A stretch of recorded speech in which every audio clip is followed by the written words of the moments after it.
Tá, gente, eu vou fazer alguns exemplos para fixar melhor, tá?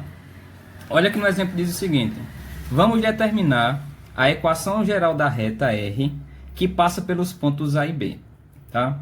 Então aqui eu tenho dois pontos. Imagine que esses dois pontos estão no plano cartesiano, tá?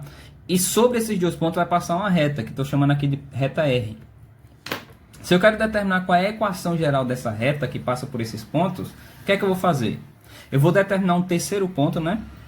Que lembra que eu chamei de ponto C lá no assunto. Então aqui eu vou chamar de ponto C também, tá? E vou dizer que esse ponto C tem as coordenadas x e y, são um ponto genérico. Aí eu vou formar a matriz. A matriz vai ficar assim: x, y e 1, 3, 2 e 1, menos 2, menos 1 e 1. Tá? Então vai ficar dessa forma a matriz, ó.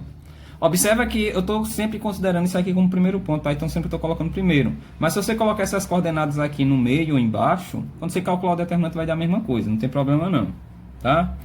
É porque eu gosto de colocar em cima mesmo. Então vai ficar dessa forma. Montei a matriz com as coordenadas dos três pontos, tá? Tudo aqui.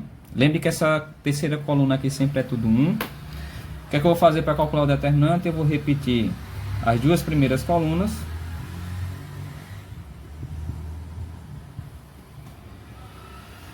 E fazer a multiplicação agora das diagonais, certo?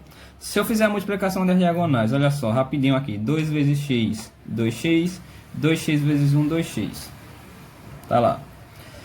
Y vezes 1 dá y vezes menos 2, menos 2y. 1 vezes 3, 3. 3 vezes menos 1, menos 3. Então, botar aqui menos 3. Secundárias voltando. Y vezes 3, 3y vezes 1, 3y. Positivo eu coloco negativo, menos 3y. Agora essa, x vezes 1, x vezes menos 1, menos x. Menos 1x, coloca lá mais 1x, certo? E a última aqui para finalizar, 1 vezes 2, 2. 2 vezes menos 2 dá menos 4.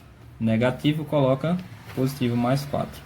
Aí lembre que esses três pontos são colineares, né? Porque fazem parte da mesma reta. Então vou dizer que é igual a zero. Sempre que eu vou botar isso aqui no igual a zero no final, tá? Lembrem. Pronto, organizando isso aqui agora. X eu vou resolver com x. Aqui eu tenho 2x mais 1x dá 3x. O y com y agora, ó, menos 2y menos 3y dá menos 5y. Tá? E os termos independentes aqui, menos 3 com 4, ó, menos 3 mais 4 dá 1 positivo. Isso aqui igual a zero. Pronto, gente. Isso aqui que eu acabei de achar é a resposta, né? Isso aqui é a resposta. É a equação geral da reta R que passa pelos pontos A e ponto B. Essa é a equação geral. Beleza? Tá certo. Ó. Botei aqui outro exemplo. Exemplo 2. Esse aqui já é um pouquinho diferente, tá?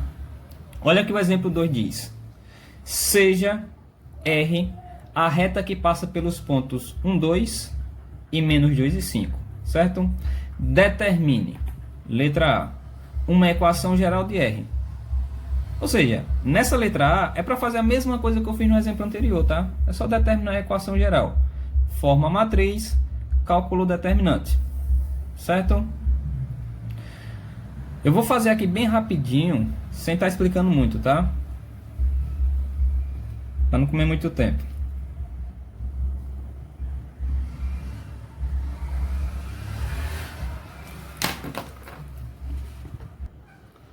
Tá, gente, eu dei uma pausa aqui no vídeo, tá? E já botei aqui já a resposta.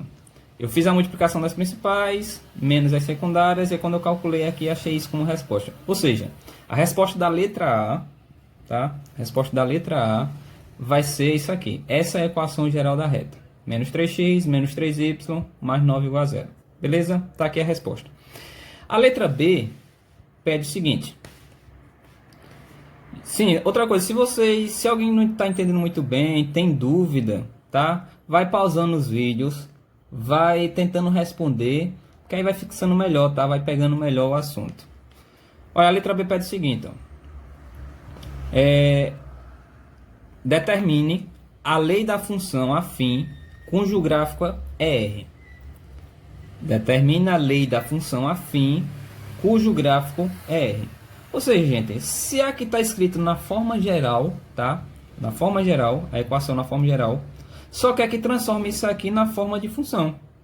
Escreve isso aqui na forma de função, porque a função que eu achar vai ser uma função afim. Então, como é que eu vou escrever isso aqui na forma de função? Aí vamos responder letra B, tá? Letra B. Aí na letra B vai ficar da seguinte maneira. Deixa eu organizar aqui. Eu só vou pegar essa equação geral e vou transformar na forma de função. Então, o que é que eu preciso fazer? Eu não só preciso pegar o y e deixar sozinho no primeiro membro. Então, só vou fazer isso para organizar, tá? Então, vai ficar menos 3y. Aí, igual. O 3x negativo e o 9 eu vou jogar para o segundo membro. Então, vai ficar 3x positivo lá e 9 negativo lá. Né? Pegou menos 3x, jogou para lá, positivo.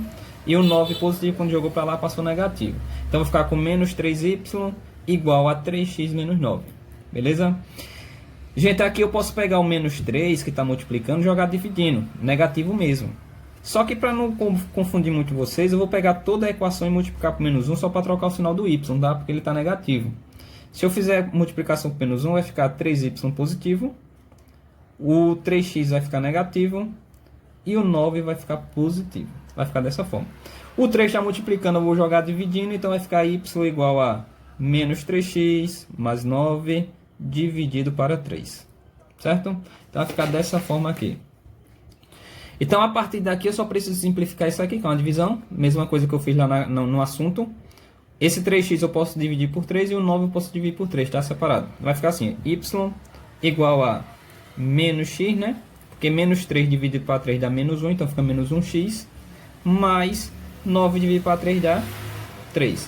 Ou seja, a função afim que representa, né, que representa a reta R, que tem como equação geral essa daqui, a função afim que representa isso é essa função aqui, ó, y igual a menos x mais 3. Certo? Então tá aqui a resposta da letra B. Essa é a função afim, tá? E para finalizar esse exemplo, olha aqui, tem uma letra C aqui pedindo o seguinte, ó. Letra C. Determine os pontos de interseção de R com os eixos coordenados. O que significa, gente? Que só quer que determine as coordenadas dos pontos que toca no eixo X, né, que está sobre o eixo X, e que toca no eixo Y. Que, claro, que faz parte da reta, tá? Da reta R. Como é que eu vou fazer isso? Como é que eu vou determinar isso? Eu posso fazer o seguinte.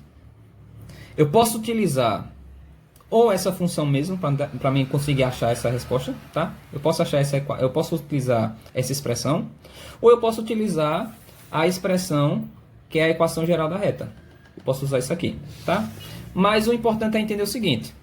Como é que eu acho o ponto que está tocando no eixo X e que toca no eixo Y, que faz parte da reta? Gente, lembra que quando o ponto está sobre o eixo X, isso significa que a ordenada é zero, né? Eu tenho um valor de X, um valor qualquer, e tenho um valor de Y sendo zero. Que aí dessa forma o ponto vai estar sobre o eixo X. Se eu sei que o Y tem que ser zero, aí o que eu faço para me achar o valor de X, tá? Aqui eu vou dizer que o Y é zero. Se o valor da ordenada é zero, né? O valor da ordenada é zero. Então eu vou dizer que o Y aqui é zero. Aí eu calculo e acho o valor de X. Vai ficar da seguinte maneira, ó. Vai ficar menos x mais 3, tá? Olha que é y igual a isso aqui, mas eu posso botar ao contrário. Menos x mais 3 igual a y. Só que nesse caso eu vou dizer que o y é zero, tá? Eu vou tomar aqui y é igual a zero, é isso aqui que eu estou tomando, certo? Aí vai ficar dessa forma. Menos x mais 3 igual a zero. Passo o 3 para lá para o segundo membro, vai ficar menos x igual a menos 3, tá? Multiplica por menos 1 só para mudar sinal, eu vou ficar com x igual a 3 positivo. Ou seja, o ponto que faz parte da reta R, que intercepta o eixo X, é o ponto que tem coordenada 3 e 0. Esse ponto aqui, que eu posso chamar de ponto C, ponto D, esse ponto aqui, ele intercepta o eixo Y. Então, desculpa, o eixo X. Tá? Olha que eu tenho o valor de X e a ordenada é 0. E para me achar o ponto que toca o eixo Y, né, que intercepta o plano cartesiano no eixo Y, eu vou fazer o contrário. Eu vou dizer que o X é 0. Porque lembre que um ponto fica sobre o eixo y quando a abscissa é zero, quando o valor de x é zero. Eu vou fazer a mesma coisa. Nessa funçãozinha aqui, nessa expressão, eu vou dizer que x é zero. Aí eu vou achar o valor de y, tá? Então, se eu disser que x é zero, x é igual a zero agora, tá? Se eu disser que x é zero, eu vou ficar com o seguinte. Y é igual a menos x, ou seja, menos zero, mais 3. E se eu calcular aqui menos 0 mais 3, dá 3, né? Ou seja, o ponto que vai tocar no eixo y vai ser o ponto 0 e 3.